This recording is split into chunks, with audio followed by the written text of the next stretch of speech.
Bismillahirrahmanirrahim. Assalamualaikum warahmatullahi wabarakatuh. Alhamdulillahirabbil alamin wa bihi nasta'in ala umuri dunya waddin. Asyhadu an la ilaha illallah wa asyhadu anna Muhammadan abduhu wa rasuluh. Allahumma shalli ala Muhammad wa ala alihi wa sahbihi wa man tabi'ahum bi ihsan ila yaumiddin. Amma ba'du. Sobat-sobat, kembali lagi bersama saya Yusuf Rafiki dalam sesi studi Al-Qur'an.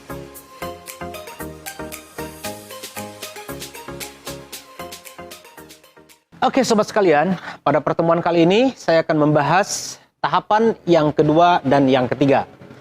Tahapan yang kedua adalah masih dalam konteks inzal. Inzal tahapan yang kedua ini adalah dari Lauh Mahfuz ke Baitul Izzah di langit dunia. Jumlatan wahidatan, satu kaligus. Jadi sekaligus dari Lauh Mahfuz kemudian diturunkan sekaligus ke Baitul Izzah yang ada di langit dunia ini. Dalam Quran surah Ad-Dukhan ayat 3 itu disebutkan auzubillahi minasyaitonirrajim, inna anzalnahu fi lailatin mubarakah inna kunna munzirin. Sesungguhnya kami sudah menurunkan Al-Quran itu pada malam yang penuh keberkahan. Sesungguhnya kamilah sebagai pemberi peringatan. Kemudian dalam Quran surah Al-Qadr, dan ini yang dikenal ya, auzubillahi minasyaitonirrajim, bismillahirrahmanirrahim, inna anzalnahu fi lailatul qadr. Sesungguhnya kami sudah menurunkan Al-Quran itu pada malam yang penuh dengan kemuliaan. Selanjutnya dalam Quran surah Al-Baqarah ayat 185, auzubillahi minasyaitonirrajim, syahrul ramadan alladzi unzila fihi al-Quran hudal linnasi wa bayyinatin minal huda wal furqan. Pada bulan Ramadan lah diturunkannya Al-Quran itu sebagai petunjuk bagi seluruh umat manusia, penjelas dari petunjuk tersebut dan pembeda.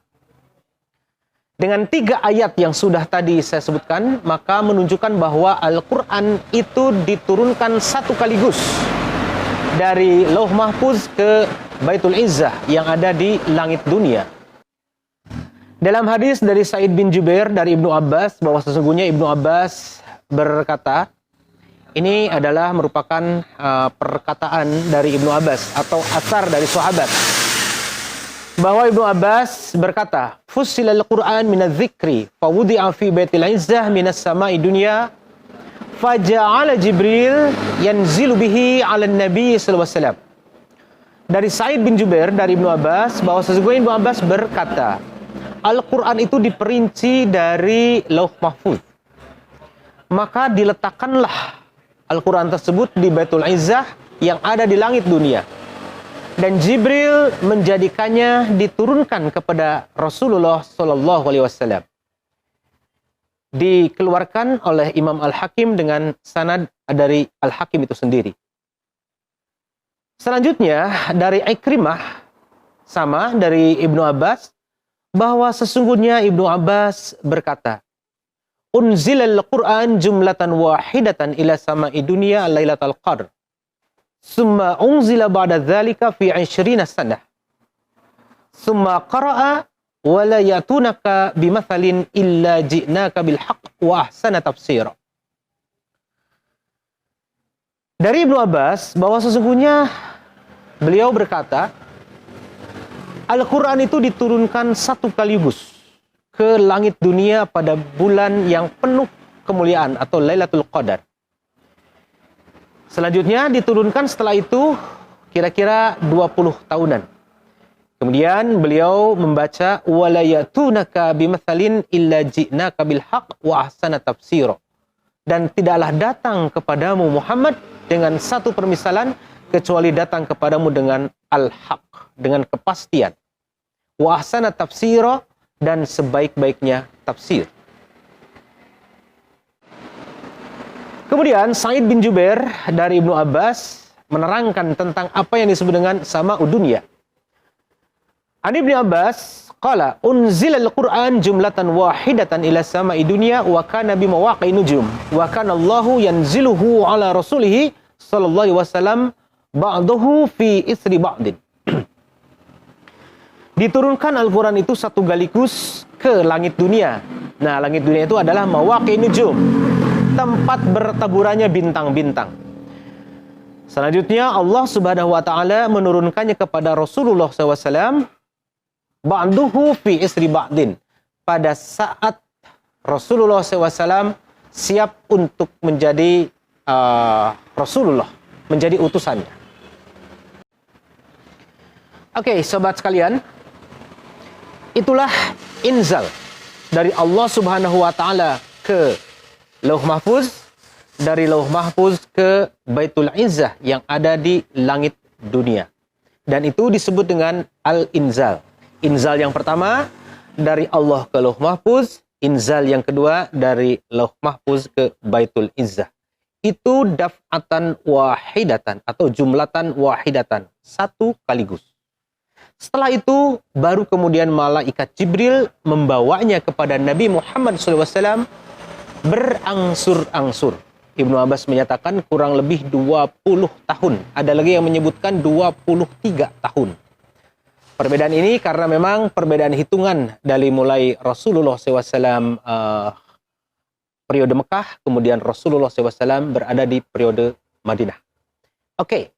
Nah, dari Baitul Izzah atau langit dunia yang dibawa oleh malaikat Jibril secara berangsur-angsur kepada Nabi Muhammad SAW, itulah yang dimaksud dengan At-Tanzil. Dengan demikian, Al-Inzal wa Tanzil adalah proses penurunan Al-Quran. Persoalannya adalah apa bahasa yang dipakai. Menurut saya ada dua kemungkinan. Proses Al-Inzal adalah sesuatu yang tidak bisa kita identifikasi karena di luar ruang dan waktu. Dari Allah ke Lauh Mahfuz, dari Lauh Mahfuz ke Baitul Izzah, itu di luar dimensi ruang dan waktu. Bahasanya apa? Nah, bahasanya barangkali adalah kode-kode linguistik.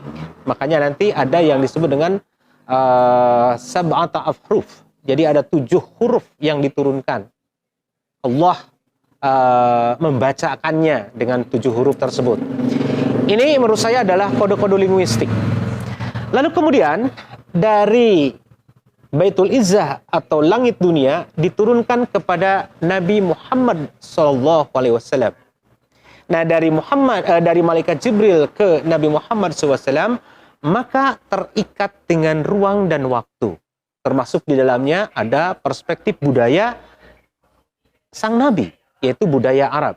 Dengan demikian, Rasulullah SAW mendapatkan wahyunya dari malaikat Jibril, itu bisa berarti lafaz dan maknanya sekaligus, atau Rasulullah SAW menangkap maknanya dari malaikat Jibril dan kemudian mengungkapkannya dalam perspektif beliau sebagai seorang nabi yang berbangsa Arab. Makanya disebutkan bi lisanin arabiyyin mubin, dengan lisan Arabi yang mubin, yang jelas.